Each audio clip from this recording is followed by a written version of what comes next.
नमस्कार, सुस्वागतम, वेलकम, अभिनंदन। मैं हूं आपके साथ आपकी अपनी होस्ट डॉक्टर वायरा की आपका स्वागत अभिनंदन करती हूं। राम जी का जन्मदिन, राम नवमी, क्या है मुहूर्त, कैसे करे पूजा, क्या है उपाय। कितना खूबसूरत होता है ना राम जी का जन्मदिन। और आपको पता है राम जी के जन्मदिन पर आप और मैं तो बहुत खुश होते हैं, उत्साह से भरे होते हैं। लेकिन उससे भी ज्यादा खुश होते हैं हनुमान जी। कहते हैं इनसे इस दिन जो भी मांग लो वो ये जरूर देते हैं। तो आप सभी को पहले तो हाथ जोड़कर राम के जन्मदिन की बहुत बहुत शुभकामनाएं। राम है तो हम हैं, राम है तो जग है, राम है तो सब है। कैसा हाल चाल है सोनियों की हाल चाल। आपका स्वागत अभिनंदन करती हूँ। आप खुश रहें, मस्त रहें और जीवन में असीम कृपा प्राप्त हो। 6 अप्रैल रविवार का दिन, संडे का दिन। और कहते हैं ना दीन दयाला भगवान जी का जन्मदिन है, यानी कि राम जी का जन्मदिन है। आपको मेरी लाइनों को सुनकर समझ में आ गया होगा कि आज हम जिस एपिसोड पर बात कर रहे हैं वो राम जन्मदिन को लेकर, उनके भक्तों को लेकर। उम्मीद है कि आप लोगों में से बहुत से लोग अभी तक अयोध्या जाके रामलला के दर्शन कर चुके होंगे। लेकिन मैं अपने आप को खुशकिस्मत समझती हूँ कि उनमें से मैं भी एक हूँ कि मैंने रामलला जी के दर्शन कर लिए। अयोध्या में अपने भाग्य पर इटलाते हुए अगर अभी तक आप नहीं गए हैं तो इस बार अयोध्या जाकर राम जी के दर्शन जरूर कर आए। जैसे आपने बढ़ चढ़कर जो है कुंभ में भाग लिया, इसलिए हर भारतीय का एक सपना था कि मंदिर बने। और अगर हम मंदिर बन गया और अभी तक दर्शन नहीं करे तो 2025 में राम जी के दर्शन तो जरूर कर लेने चाहिए।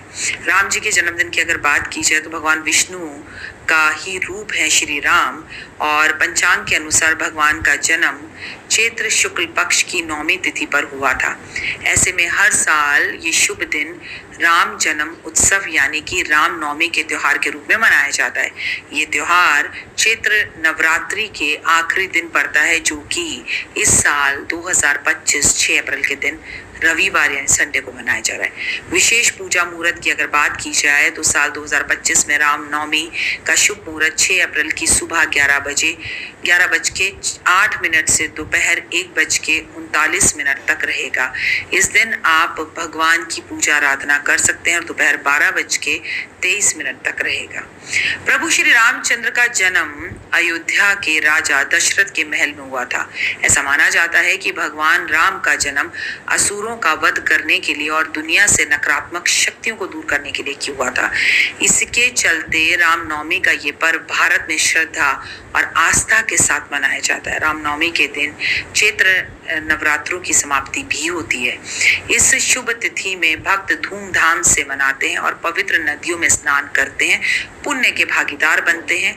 बहुत लोग रामनवमी वाले दिन भगवान को प्रसन्न करने के लिए जो है वो व्रत भी रखते हैं, उपवास रखते हैं और उनसे अपने उज्जवल भविष्य की कामना करते हैं। तो बहुत सारे लोगों के घर रामनवमी वाले दिन जो है नवमी के अंदर कन्या पूजी जाती है। सनातन धर्म शास्त्रों में भगवान के अवतार को लेकर अनेक कारण बताए गए हैं। श्री रामचरितमानस में बताया गया है कि भगवान राम का जन्म हुआ था असुरों का नाश करने के लिए और देवताओं का उद्धार करने के लिए, रावण को मारने के लिए।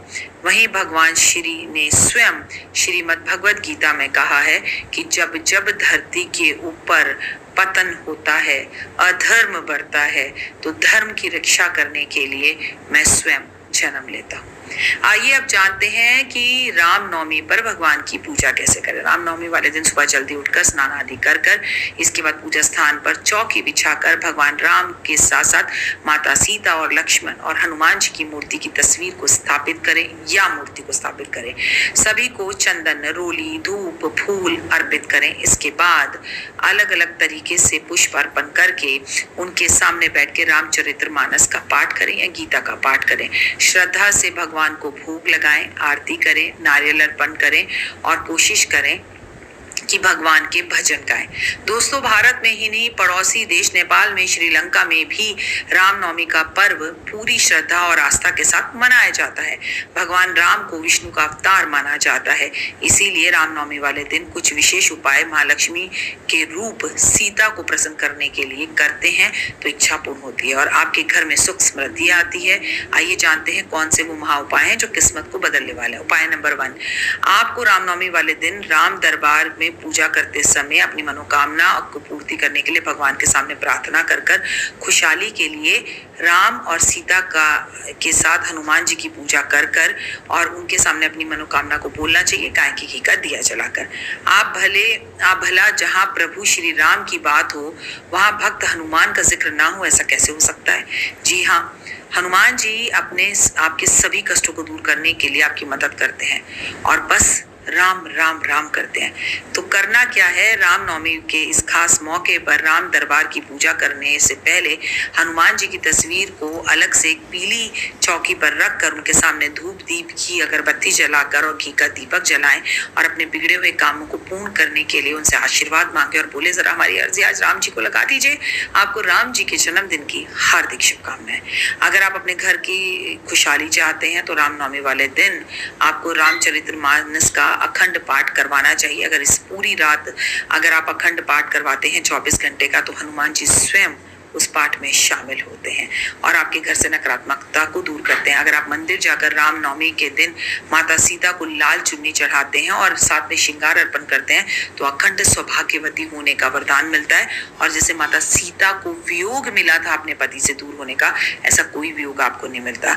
अगर आप अपनी विवाह में देर हो रही है, कुछ बाधाएं आ रही है, आपकी शादी नहीं हो रही, तो रामनवमी वाले दिन माता सीता के चरणों में सिंदूर चढ़ाएं और अपनी विवाह से जुड़ी हुई परेशानियों को दूर करने की कामना करें। रामनवमी वाले दिन आपको विशेष अभिजीत मुहूर्त में भगवान श्री राम की पूजा करनी चाहिए और राम जी से अपने वरदान मांगने चाहिए और उनके सामने बैठ के जय श्री राम की माला जाप करनी चाहिए। अगर हर वक्त आपको एक अनजाना सा डर लगा रहता है, कहीं मेरा एक्सीडेंट हो जाएगा, कहीं मैं मर जाऊंगा या मुझे कुछ हो जाएगा, तो राम रक्षा स्तोत्र का पाठ इसी दिन से करना शुरू करें और पूरे वर्ष करें।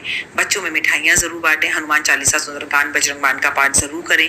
कर नहीं सकते तो पंडित जी से कराइए। और अपने सभी ग्रहों के दोष को दूर करने के लिए इस दिन एक बर्तन में गंगा जल लेकर उस पर भगवान श्री राम का ध्यान करते हुए ओम ह्रीं श्री क्लीं रामचंद्राय श्री नमः का 108 बार जाप करते हुए आप इस पानी को जाकर हर महादेव के मंदिर में यानी शिव के मंदिर में अर्पण कर दीजिए। फिलहाल आप सभी को रामलला के जन्मदिन की हार्दिक शुभकामनाएं।